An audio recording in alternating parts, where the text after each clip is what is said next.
Hello दोस्तों, business point में आपका स्वागत है। और अभी हम कर रहे हैं 5 और 6 की करंट अफेयर्स। भारत सिंगापुर में संबंधों को 4 समझौतों से मिली नई उड़ान। भारत और सिंगापुर अपने ऐतिहासिक संबंधों को समग्र रणनीतिक साझेदारी के स्तर पर ले जाने पर सहमत हुए हैं। दोनों देशों के बीच 4 समझौता ज्ञापन पर हस्ताक्षर हुए हैं। भारत की ओर से विदेश मंत्री डॉक्टर एस जयशंकर और उनके समकक्ष विवियन बालाकृष्णन ने ज्ञापन का आदान प्रदान किया, जिसमें दोनों देशों के बीच डिजिटल और इलेक्ट्रॉनिक एंड इंफॉर्मेशन, शिक्षा एवं कौशल विकास व उद्यमिता, स्वास्थ्य, व्यापार व उद्योग एवं इलेक्ट्रॉनिक एंड इंफॉर्मेशन मंत्रालयों के बीच सहयोग पर सहमति बनी है। प्रधानमंत्री लॉरेंस वोंग से सिंगापुर में पहली औपचारिक मुलाकात। प्रधानमंत्री नरेंद्र मोदी ने अपने सिंगापुर समकक्ष लॉरेंस वोंग से मुलाकात की। सिंगापुर के संसद भवन में पीएम मोदी का औपचारिक स्वागत किया गया। दोनों नेताओं ने दूसरे प्रतिनिधिमंडल से मुलाकात और बातचीत की। प्रधानमंत्री नरेंद्र मोदी की सिंगापुर की यह 5वीं आधिकारिक यात्रा है। वहीं यह प्रधानमंत्री लॉरेंस वोंग से सिंगापुर में पहली औपचारिक मुलाकात है। पीएम मोदी ने सिंगापुर को विकासशील देशों के लिए एक प्रेरणा बताया। वहीं दोनों देशों के बीच राउंड टेबल मंत्री स्तर को हर एक क्षेत्र में सहयोग बढ़ाने वाला बताया। पीएम मोदी का सिंगापुर की संसद में औपचारिक स्वागत करने के साथ पीएम ने संसद भवन की अंगतुक पुस्तिका में भी अपने स्मरण को साझा किया। पीएम मोदी और लॉरेंस वोंग के साथ प्रतिनिधिमंडल स्तर की वार्ता भी हुई है। दूसरी खबर है भारत सऊदी अरब संयुक्त समिति की 6ठी बैठक में रक्षा सहयोग को और अधिक मजबूत करने पर चर्चा। भारत और सऊदी अरब की रक्षा सहयोग पर संयुक्त समिति JCDC की 6ठी बैठक रियाद में आयोजित हुई। इस दौरान दोनों देशों ने लंबे समय से चले आ रहे बहुआयामी रक्षा सहयोग को और मजबूत करने के लिए नए रास्ते पर चर्चा की। बैठक में सैन्य प्रशिक्षण, रक्षा उद्योग, अनुसंधान एवं विकास आदि क्षेत्रों में जुड़ाव और सहयोग के दायरे का विस्तार करने के लिए विस्तृत विचार विमर्श किया गया। भारत और सऊदी अरब के बीच सदियों पुराने आर्थिक और सामाजिक सांस्कृतिक संबंधों पर आधारित सौहार्दपूर्ण और मैत्रीपूर्ण संबंध हैं। रक्षा सहयोग पर भारत सऊदी अरब संयुक्त समिति की 6ठी बैठक को दोनों देशों के द्विपक्षीय रक्षा संबंधों में महत्वपूर्ण कदम के रूप में देखा जा सकता है। इस उच्च स्तरीय वार्ता की अध्यक्षता संयुक्त रूप से भारत के सशस्त्र सेनाओं के प्रभारी संयुक्त सचिव अमिताभ प्रसाद और सऊदी अरब के रक्षा उपमंत्री मेजर जनरल सलमान बिन अवद अल हारबी ने की। महाजन फील्ड फायरिंग रेंज में भारत अमेरिका की सेनाओं के बीच युद्ध अभ्यास 9 सितंबर से। राजस्थान स्थित महाजन फील्ड फायरिंग रेंज में भारत अमेरिका की सेनाओं के बीच युद्ध अभ्यास 9 सितंबर से शुरू होगा, जो 22 सितंबर तक चलेगा। भारतीय थल सेना के साथ दुनिया के शक्तिशाली देश अमेरिका के 1200 जवान हिस्सा लेंगे। दोनों देशों की ओर 600 सैनिक अपनी ताकत दिखाएंगे। यह अब तक का सबसे बड़ा युद्ध अभ्यास होगा। अभ्यास के दौरान भारत की ओर से अपनी टॉप रेंज प्रदर्शित की जाएगी और अमेरिका की ओर से पहली बार high mobility artillery rocket system तैनात किया जाएगा। यह सिस्टम लंबी दूरी तक सटीक हमले करने में सक्षम है। अभ्यास के दौरान भारत अपनी नई पीढ़ी की हथियार प्रणाली का प्रदर्शन भी करेगा। संयुक्त सैन्य अभियानों में अत्याधुनिक तकनीक को एकीकृत करने पर जोर दिया गया है। यह भारत अमेरिका एक साथ 20वीं बार युद्ध अभ्यास कर रहा है। जल संरक्षण की दिशा में बड़ी पहल। पीएम मोदी गुजरात में जल संचय जन भागीदारी पहल करेंगे शुरू।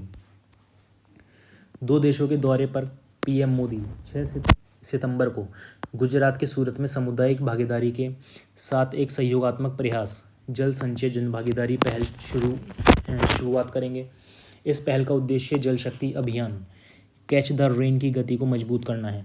पीएम मोदी के समग्र सरकार के दृष्टिकोण से प्रेरित होकर जल संरक्षण के लिए सामुदायिक भागीदारी और स्वामित्व पर विशेष जोर देते हुए गुजरात सरकार ने नागरिकों, स्थानीय निकायों, उद्योगों और अन्य हितधारकों को जल सुरक्षित भविष्य सुनिश्चित करने के लिए संगठित करने का प्रयास किया है। यह पहल यह प्रदर्शित करने का प्रयास करती है कि सामुदायिक सहभागिता और स्वामित्व किस प्रकार प्रभावी रूप से पीएम मोदी के जल सुरक्षा के दृष्टिकोण का समर्थन और विकास कर सकते हैं। इस पहल के तहत निर्मित पुनर्भरण संरचनाएं वर्षा जल संचयन को बढ़ाने और दीर्घकालिक जल स्थिरता प्राप्त करने में सहायक होंगी। जल संचय जन भागीदारी पहल का उद्देश्य जल संचय जन भागीदारी पहल पीएम के जल संरक्षण को राष्ट्रीय प्राथमिकता बनाने के अटूट संकल्प का प्रतिबिंब है। उनके भाषणों में लगातार जोर दिए जाने वाले सतत जल प्रबंधन के लिए उनकी भावुक वकालत ने इस पहल को प्रेरित किया है। प्रधानमंत्री अक्सर इस बात पर जोर दिया है कि जल संरक्षण केवल एक नीतिगत उद्देश्य नहीं है, बल्कि एक मिशन है जिसके लिए प्रत्येक नागरिक, उद्योग, सरकारी निकाय के सामूहिक प्रयास की आवश्यकता है। पीएम मोदी ने सिंगापुर के प्रधानमंत्री लॉरेंस वोंग से मुलाकात की द्विपक्षीय संबंधों की प्रगति की समीक्षा की। यह भी पढ़ चुके हैं पहले। भारत और सिंगापुर के बीच सेमीकंडक्टर और डिजिटल टेक्नोलॉजी समेत कई समझौते हुए हैं। कौन कौन से समझौते हुए हैं? भारत और सिंगापुर के व्यापार संबंध बढ़ाने पर सहमत होते हुए आज गुरुवार समझौता ज्ञापन पर हस्ताक्षर किए। इस दौरान दोनों देशों के प्रतिनिधियों के बीच इनका आदान प्रदान किया गया।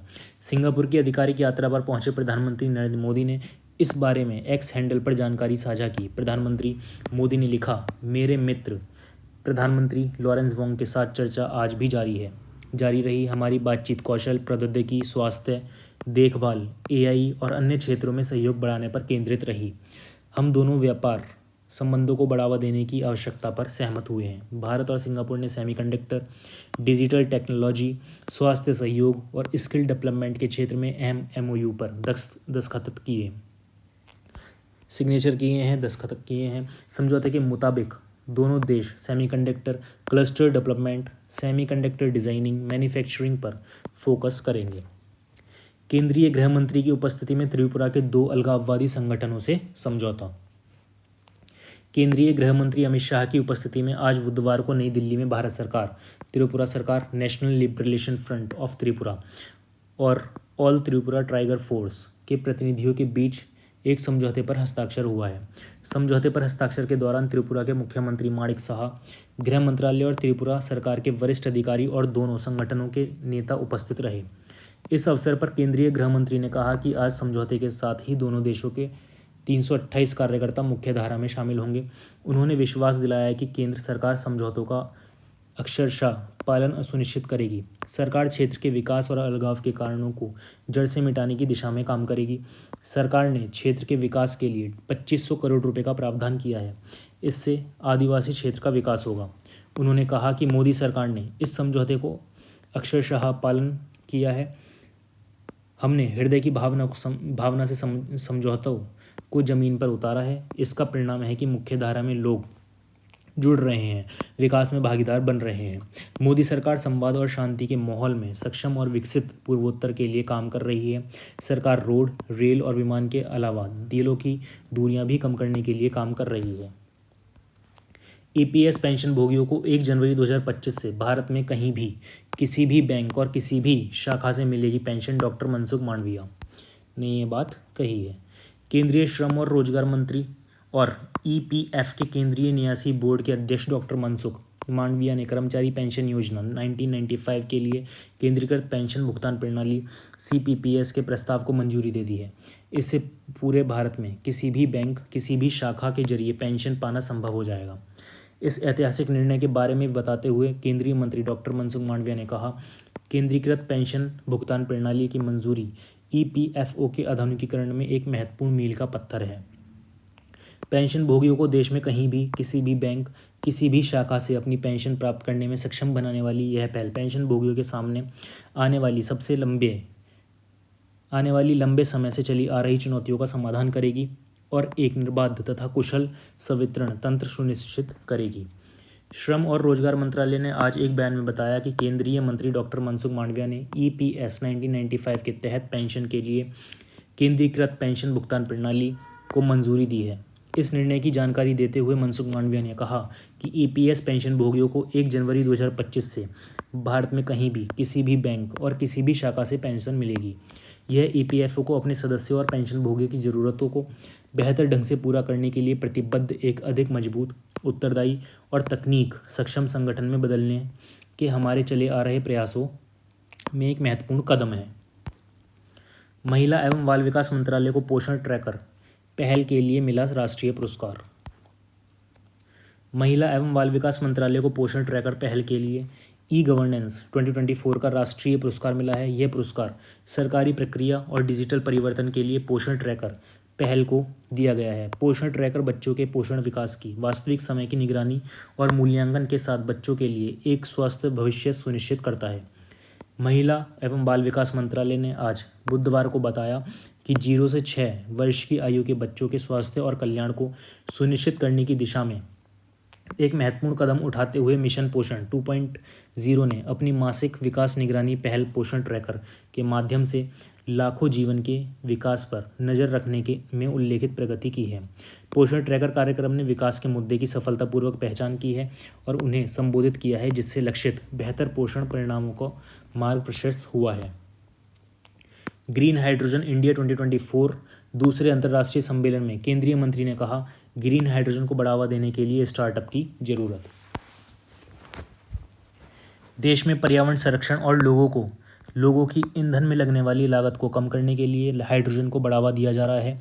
ऐसे में केंद्रीय नवीन एवं नवीकरणीय ऊर्जा मंत्री प्रहलाद जोशी ने बुधवार को हरित हाइड्रोजन क्षेत्र में नए विचार लाने तथा युवाओं को शामिल करने के लिए स्टार्टअप लाने की जरूरत पर जोर दिया। स्टार्टअप लाने की जरूरत। केंद्रीय मंत्री प्रहलाद जोशी ने हरित हाइड्रोजन इंडिया 2024 के दूसरे अंतर्राष्ट्रीय सम्मेलन के उद्घाटन समारोह को संबोधित करते हुए यह बात कही। उन्होंने कहा, ग्रीन हाइड्रोजन मिशन को आगे बढ़ाने के लिए हमें स्टार्टअप लाने की ज़रूरत है, क्योंकि इसके लिए युवा तथा नए विचारों की ज़रूरत है। ग्रीन हाइड्रोजन पर दूसरा अंतर्राष्ट्रीय सम्मेलन 11 से 13 सितंबर तक भारत मंडपम नई दिल्ली में आयोजित किया जाएगा। ग्रीन हाइड्रोजन मिशन के लिए 19,744 करोड़ रुपए आवंटित। उन्होंने अपने संबोधन में कहा कि इस आयोजन का मकसद ग्रीन हाइड्रोजन मिशन को आगे बढ़ाना है। उन्होंने कहा कि इसके लिए सरकार ने 19,744 करोड़ रुपए आवंटित किए हैं। इस प्रदर्शनी में ग्रीन हाइड्रोजन के उत्पाद तथा प्रौद्योगिकी से संबंधित 120 से ज़्यादा स्टॉल होंगे। इसमें 150 से अधिक राष्ट्रीय तथा अंतर्राष्ट्रीय वक्ता शामिल होंगे। उन्होंने कहा कि यूरोपीय संघ, ऑस्ट्रेलिया, सिंगापुर, नीदरलैंड मुख्य रुचि के क्षेत्र होंगे। इन पर सत्र भी आयोजित किए जाएंगे।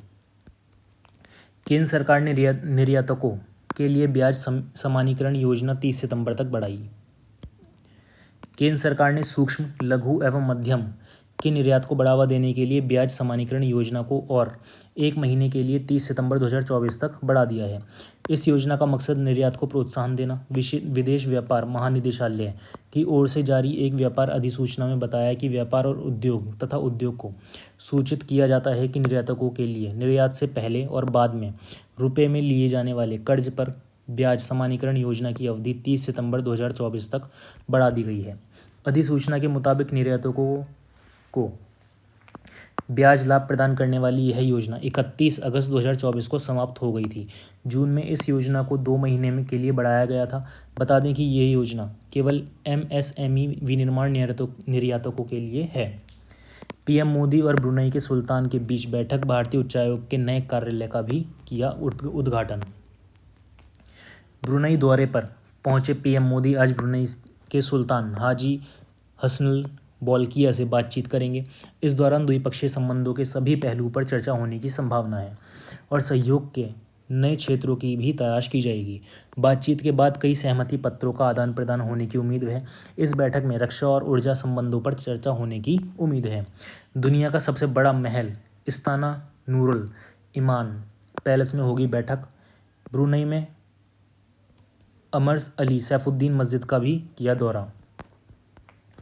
पीएम ने किया भारतीय उच्चायोग के नए कार्यालय का उद्घाटन। पीएम मोदी मंगलवार को ब्रुनई और सिंगापुर की अपनी दो देशों की यात्रा के पहले चरण में बंदर शहरी बेगवान पहुंचे। पीएम मोदी का औपचारिक स्वागत किया गया और ब्रुनई के क्राउन प्रिंस और प्रधानमंत्री कार्यालय में वरिष्ठ मंत्री हाजी अल मोहतादी बिल्ला ने उनका स्वागत किया। यह किसी भारतीय प्रधानमंत्री की ब्रुनई की पहली द्विपक्षीय यात्रा है। यह यात्रा भारत और ब्रुनई के बीच राजनयिक संबंधों की स्थापना की 40वीं वर्षगांठ के अवसर पर हो रही है। मंगलवार को ही पीएम मोदी ने बंदर शहरी बागवान में भारतीय उच्चायोग के नए कार्यालय का उद्घाटन किया। उन्होंने ब्रुनई में उमर अली सैफुद्दीन मस्जिद का भी दौरा किया। और इसी के साथ करंट अफेयर्स हो जाती है समाप्त। धन्यवाद।